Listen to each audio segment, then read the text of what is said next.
Hi, Greg Alderman. Welcome to One Voice Board. This is volume 3 of my board behavior Proverbs, and let's get right back into it. Proverb 11, the budget must be pointed toward accomplishing the board's goals.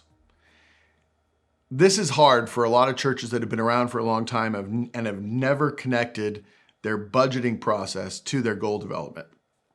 They cannot look at the budget and interpret whether or not the budget is actually pointed towards accomplishing its goals.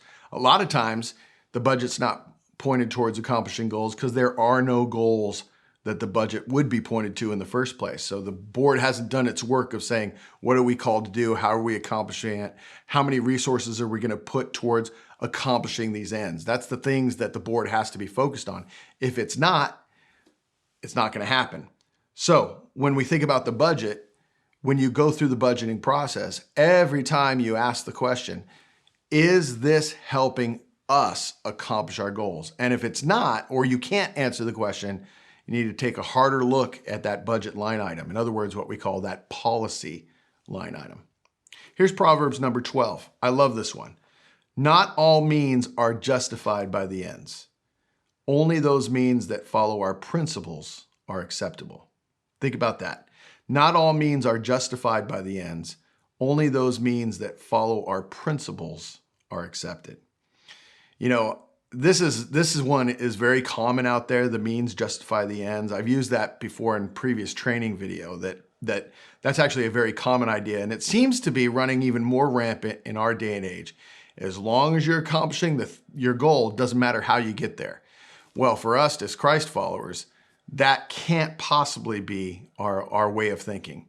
We have a rule book. We have a guideline. We have the wisdom of God in His Word that really reminds us we're not supposed to be doing anything illegal, unethical, immoral, and especially unbiblical.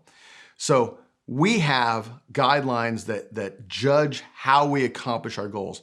The real point here is any means is allowable as long as it's within the limitations of our policies. And most policy books that I look at describe those 4 things: nothing illegal, immoral, unethical, or unbiblical. Proverb 13. We do not live with a pre-approval system of act and ask for forgiveness later. I still remember this, and I'll never forget it, walking one day with a leader, and the person said, yeah, our behavior around here is that we just go ahead and do it, and then we ask for forgiveness afterwards. And I thought to myself, that's crazy. But that was the culture that had developed. So what happened was people were stepping all over each other. It caused distrust within the organization. There wasn't buy-in from other staff when people were just going ahead and making decisions.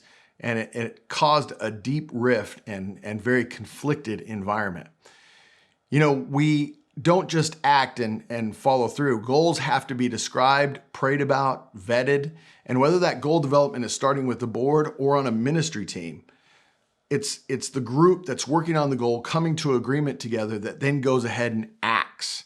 It doesn't just act unilaterally. A leader doesn't make the goals and arbitrarily. The leader is listening to what the Spirit is saying to the church. And that means we're being relational with one another and we're getting buy-in.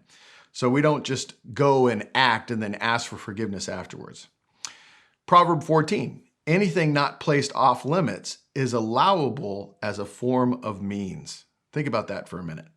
Anything not placed off limits is allowable as a form of means. You got to really think about that one. And here's what I mean by this. I had a discussion one time with a leader, and one of the groups, we were governed by something called a book of order. And that book of order had limitations in it. It had boundaries.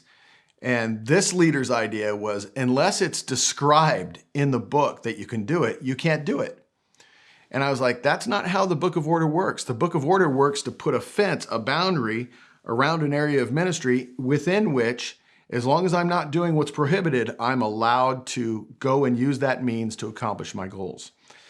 And the way this would work as a board is a board would set limitations on its staff, on its pastor. It might set a limitation on, for example, the translation of the Bible that you can use. It might set a limitation on the different theologians that are appropriate.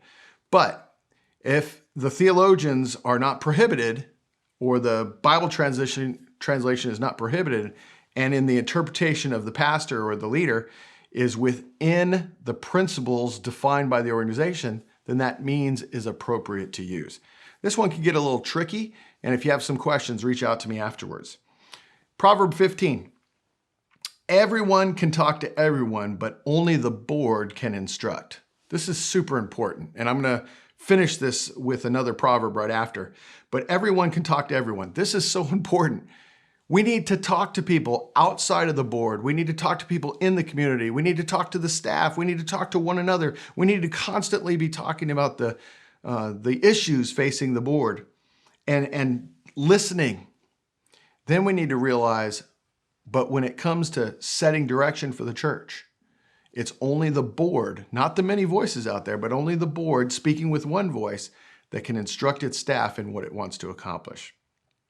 Closely related to this is Proverbs 16. Confidentiality of personal opinions is expected, but the board is always free to talk with any others about the concepts and ideas before it. You know, I've seen confidentiality sink organizations. What do I mean by this? We become secretive about everything. I used to tell the boards that I lead and the boards that I still lead, hey, 90 to 95% of what we talk about in here in terms of content can and should be talked about with members of the congregation, with members of the staff. But we're not sharing what's discussed in here that comes in the form of personal opinion. We're talking about the concepts, the ideas. We're asking for feedback. We're asking people to pray. We can always talk about the concepts and ideas out there. Hey, if this has been helpful to you, or if there's something else I can discuss with you about some of the content that we've covered in these last 6 Proverbs, don't hesitate to reach out to me at greg@onevoiceboard.org.